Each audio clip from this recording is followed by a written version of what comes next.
Bonsoir, bonsoir, bonsoir. J'espère que vous vous portez bien, que votre semaine a très bien démarré. Je suis Tonton Karine, enseignante de mathématiques, et bienvenue sur ma chaîne YouTube. La semaine passée, nous avons parlé du théorème de Pythagore et nous avons donné plein d'informations là-dessus. Nous avons donné des exemples. Mais la vidéo était incomplète parce que lorsqu'on aborde la notion du théorème de Pythagore, il y a un autre pan qu'il faut aborder. Et ce pan-là, c'est de ça que nous allons parler aujourd'hui. Donc aujourd'hui, nous allons parler de la réciproque du théorème de Pythagore. Nous puissions vraiment bien comprendre cette notion de réciproque du théorème de Pythagore, on va d'abord s'intéresser au mot réciproque. Réciproque est un adjectif qualificatif et se dit de qui revient au point de départ. La réciproque est une réplique inverse de quelque chose. Si nous transposons cela au théorème de Pythagore, cela voudra dire quoi? Cela voudra dire que la réciproque du théorème de Pythagore permet de revenir au point de départ. Faisons un petit rappel. Le théorème de Pythagore, comme tous les autres théorèmes, comme tous les théorèmes, a deux parties. La première partie, ce sont les hypothèses et la deuxième partie, c'est la conclusion. La partie hypothèse du théorème dit que lorsque nous avons un triangle rectangle et la partie conclusion dit qu'il y existe une relation entre les carrés des longueurs de ce triangle-là. Donc, Pythagore dit quoi?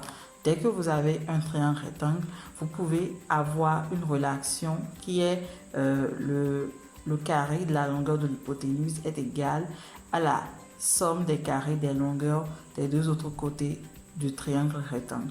Ça, c'est ce que le théorème dit.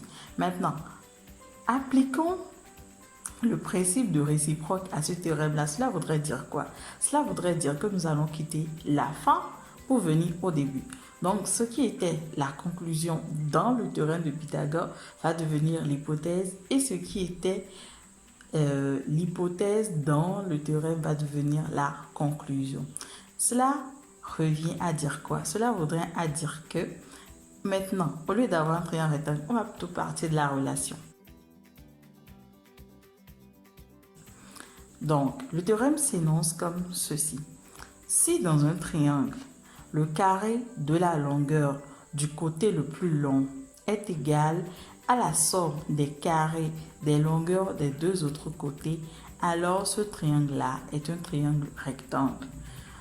Vous avez un triangle, vous connaissez les longueurs des trois côtés du triangle. Vous prenez le côté le plus long, vous déterminez sa longueur élevée au carré. Vous faites la même opération pour les deux autres côtés. Vous faites la somme entre les carrés des longueurs des deux autres côtés et vous comparez les deux. Dès qu'il y a une égalité entre le carré de la longueur du côté le plus long et la somme des carrés des longueurs des deux autres côtés, vous êtes en présence d'un triangle rectangle. N'est-ce pas magnifique? Donc, en fait, ici, c'est une petite vérification de la réciproque du théorème.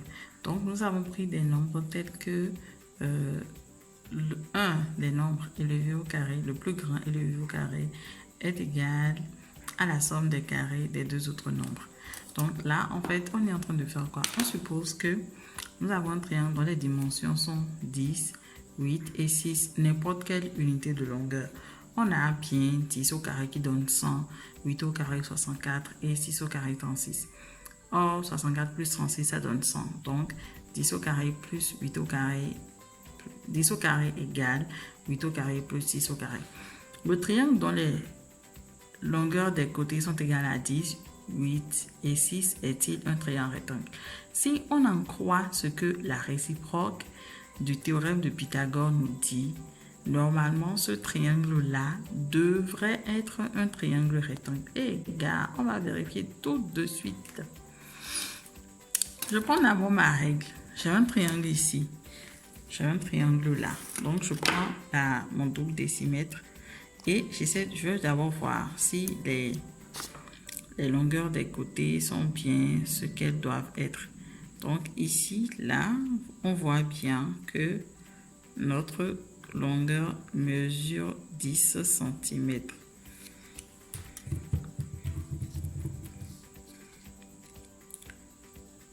Ok, ça fait bien 10 cm. Ici, nous allons prendre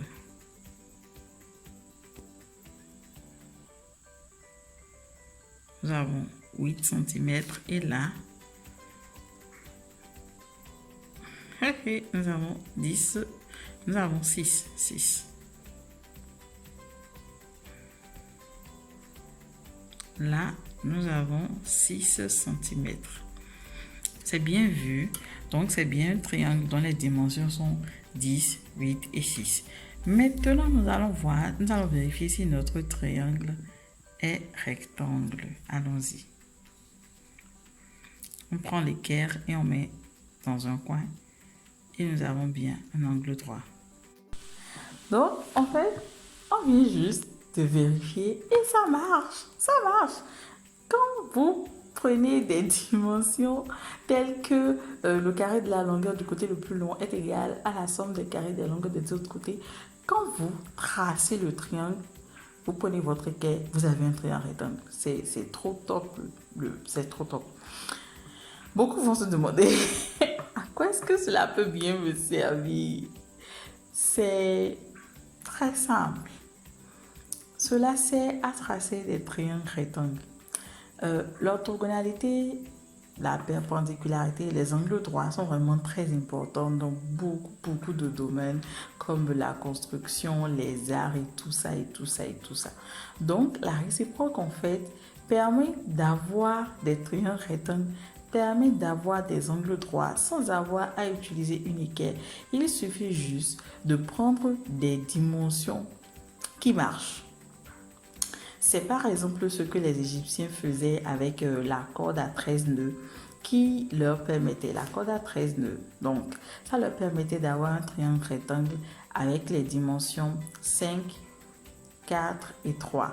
Dès qu'ils pliaient la corde et ils avaient 5 nœuds d'un côté, 4 nœuds d'un côté et 3 nœuds d'un côté, ils savaient que le triangle qu'ils obtenaient était un triangle rectangle. Et je suis sûre que ça les a beaucoup aidés dans la construction des pyramides d'Égypte, comme vous voyez là, qui tiennent bon depuis des milliers d'années. En classe, à quoi cela sert? En général, cela va vous servir à montrer qu'un triangle est un triangle rectangle. Donc, l'exercice va se présenter comment? On va vous donner les dimensions d'un triangle et on va vous demander la nature de ce triangle-là.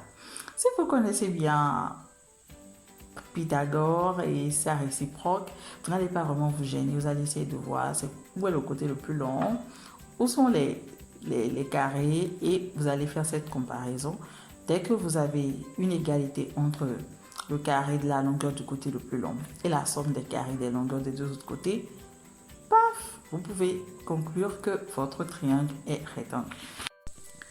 Pour ceux qui se demandent concrètement comment est-ce que cela va se passer, comment est-ce que cela se rédige en classe, voilà.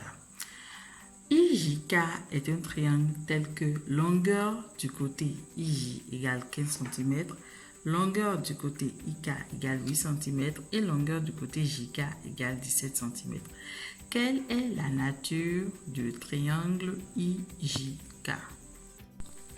Premièrement, comme nous l'avons répété, comme je l'ai répété à maintes reprises, il faut d'abord identifier le côté le plus long du triangle.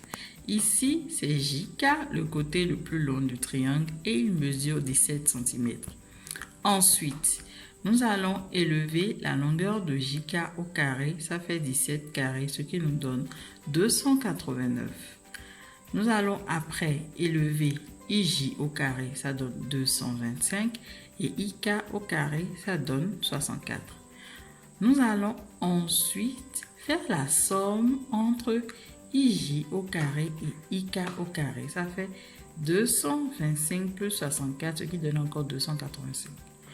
On a bien la conclusion, donc on a bien 15 au carré plus 8 au carré qui est égal à 17 au carré. C'est-à-dire que IJ au carré, puisque IJ est égal à 15 cm, donc IJ au carré, plus IK au carré, vous le voyez bien, IK égale à 8 cm, égale JK au carré. C'est la réciproque. Voilà exactement ce qu'on appelle la réciproque. Donc là, nous allons partir de la conclusion pour aboutir à l'hypothèse. La conclusion chez Pythagore, dans le théorème de Pythagore, c'est la longueur de l'hypoténuse au carré est égale à la somme des longueurs des deux autres côtés de l'angle droit. C'est ça que nous avons ici. Alors, d'après la réciproque du théorème de Pythagore, le triangle IJK est un triangle rectangle en I, puisque le côté le plus long va représenter l'hypoténuse et les deux autres côtés sont les côtés de l'angle droit. Les côtés de l'angle droit ont un seul point commun, c'est l'angle droit. Donc, nous avons vu comment est-ce qu'on rédige, comment est-ce qu'un apprenant va répondre à une question, à une consigne qui lui demandera d'utiliser la réciproque de la propriété de Pythagore.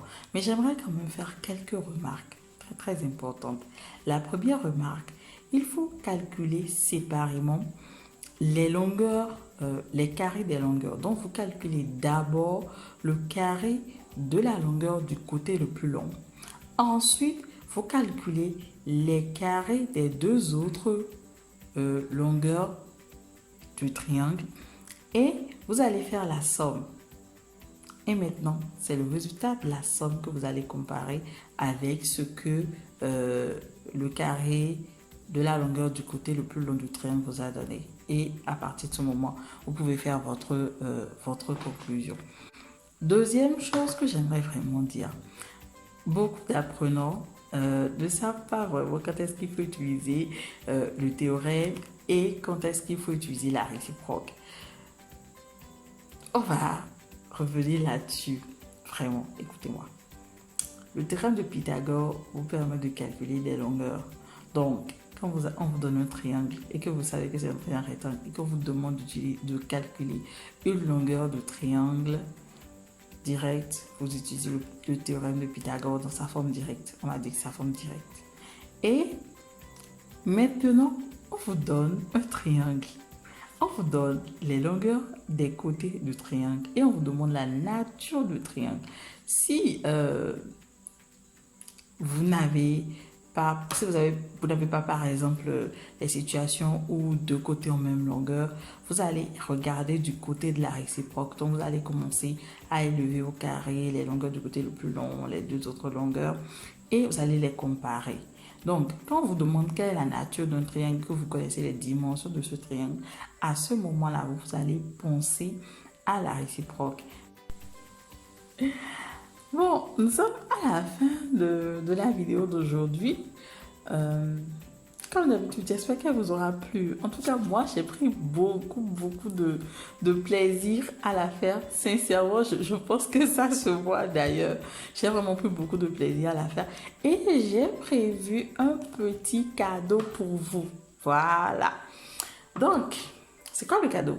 Le cadeau, c'est une application de la réciproque du théorème de Pythagore. Ça peut être un jeu ça peut être vraiment très amusant.